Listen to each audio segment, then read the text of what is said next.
बात छत्तीसगढ़ की करेंगे, जहां पर आरक्षण के मसले पर लगातार राजनीति जारी है और बीजेपी कांग्रेस दोनों ही एक दूसरे को इस पूरे मामले को लेकर घेरते हुए लगातार दिख रहे हैं। आरक्षण बिल को लेकर हाईकोर्ट से राजभवन को नोटिस मिलने के बाद एक बार फिर से कांग्रेस बीजेपी आमने सामने आ गए हैं। वहीं नोटिस पर पूर्व सीएम रमन सिंह के बयान पर मंत्री कवासी लखमा ने बड़ा पलटवार किया। उन्होंने कहा कि जब हाईकोर्ट ने नोटिस राजभवन को भेजा है तो बयान रमन सिंह क्यों दे रहे हैं, इससे कई तरह के संदेह जाहिर होते हैं। साथ ही उन्होंने कहा कि प्रदेश में आरक्षण बिल का लागू नहीं होना बीजेपी की राजनीति है।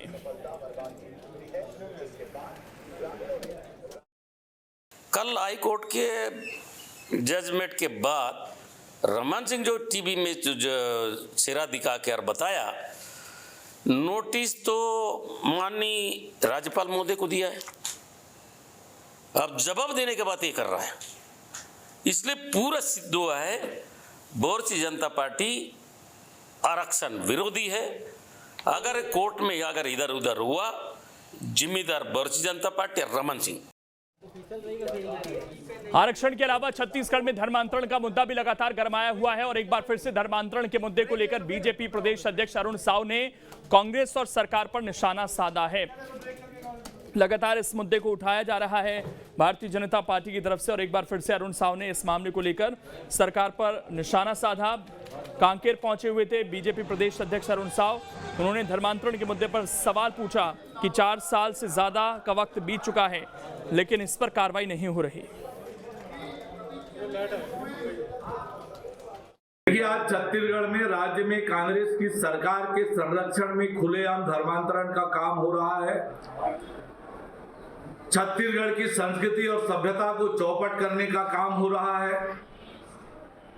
आदिवासी समाज की संस्कृति और सभ्यता को चौपट करने का काम धर्मांतरण के माध्यम से राज्य की कांग्रेस सरकार के संरक्षण में हो रहा है। ये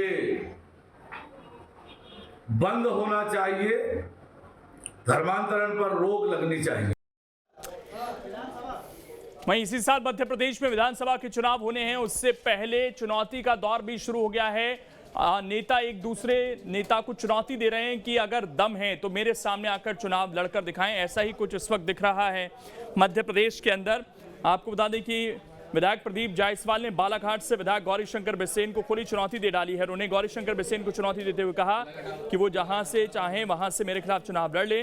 गौरतलब है कि पिछले कुछ दिनों से गौरीशंकर बिसेन ने जिस तरह के बयान दिए हैं उसी से नाराज होकर प्रदीप जायसवाल ने उन्हें चुनौती दी है।